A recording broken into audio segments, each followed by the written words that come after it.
Ketika ada pilihan pemenang karya arsitektural istana negara di calon ibu kota baru diumumkan, saya ilfil. Maaf ya, asli saya hilang feeling. Ilfil bukan pematung atau perupa yang karyanya luar biasa tersebut yang membuat saya ilfil, namun lebih karena keilmuan arsitektural ruang, bangunan tata kota yang bablas gak berkarakter itu yang saya lebih melihatnya tidak keren. Mungkin ilmu saya rendah, jauh lebih rendah dari si pemilih yang memenangkan karya perupa legendaris tersebut. Tapi dalam hati saya berkata, toh nanti kalau New Mind menjabat, ibu kota baru nggak akan jadi kenyataan dan pindah ke Penajam tersebut. Terlalu mahal, tidak efisien, pemborosan, dan tidak berdampak dalam ekonomi makro dan mikro memindahkan pusat pemerintahan ke daerah baru yang virgin tersebut. Saking perawannya, sampai-sampai nggak ada sejarah napak tilas wilayah tersebut yang pas untuk storytelling ke anak cucu akan rencana ke depan pantas ibu kota pusat pemerintahan itu berada di lokasi Penajam tersebut. Kalaupun ada, perlu jangka yang sangat panjang. Bahkan banyak pengamat pertahanan yang berkomentar bahwa lokasi tersebut tidak memiliki kelayakan untuk dibuat ibu kota negara superpower. Menggeser pusat pemerintahan ke arah wilayah yang defenseless atau sulit dijaga karena banyak infrastruktur pertahanan dan keamanan yang belum siap, membuat berbahaya ibu kota berada di lokasi tersebut. Jadi pastinya karya arsitektural tadi nggak akan dilanjutkan oleh New Mind kalau nanti berkuasa. Bener deh, kalau hanya membangun komplek perkantoran mungkin desain tadi masuk, namun membangun ibu kota, masa kayak membangun kota Alam Sutra, Serpong, BSD, Pantai Indah Kapuk,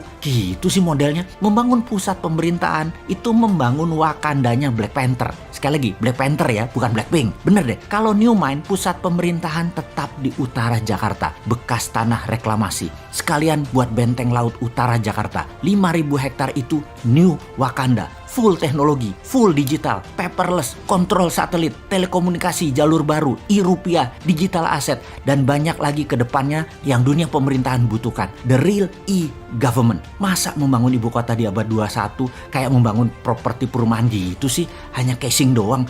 Malu-maluin aja nih bernegara kalau begini. Kembali ke lokasi Penajam. Apa yang kita lakukan oleh New Mind? Tetap dibangun dan pasti dibangun oleh New Mind, namun dijadikan seperti kota Seattle. Penajam akan jadi Seattle-nya Indonesia, yaitu pusat perekonomian high-tech. Kalau sahabat ke kota Seattle di Amerika, kota ini benar-benar by design. Pusat teknologi seperti Boeing, Starbucks, dan banyak lagi infrastruktur ekonomi mendukung kota tersebut. Strategi ibu kota ke Penajam jauh dibandingkan dengan strategi membangun kota Seattle. Nggak sedetail Seattle. Jadi nggak usah dilanjutin deh Penajam. Sementara Seattle tuh hanya kota loh, bukan pusat pemerintahan sebuah negara besar. Lalu New Mind bagaimana rencana untuk Penajam tengahnya Indonesia itu? Pertama, membangun pelabuhan laut dan bandara dengan 3 airstrip. Besarnya bandara tersebut adalah untuk 100 juta kapasitas penumpang per tahun. Kemudian swasta besar dunia dikasih fasilitas untuk membangun di sana tanpa pajak selama 25 tahun. Beri tax holiday di sana. Yakin pasti Disneyland akan membangun di sana. Universal Studio akan bangun di sana. Bangun pusat hiburan dan MICE di sana. Pusat kesehatan seperti di Penang, Malaysia dibangun di sana. Pusat kesehatan yang murah, efisien, dan dokter serta semua sarana kesehatan terbaik ada di sana. Semua warga tinggal di sana selama 10 tahun tidak bayar pajak di kota baru Penajam. Bisnis tidak bayar pajak selama 10 tahun. Apapun mulai dari yang kecil-kecil hingga pabrik mobil, pesawat terbang, pabrik kapal laut, dan lain sebagainya. Free tax.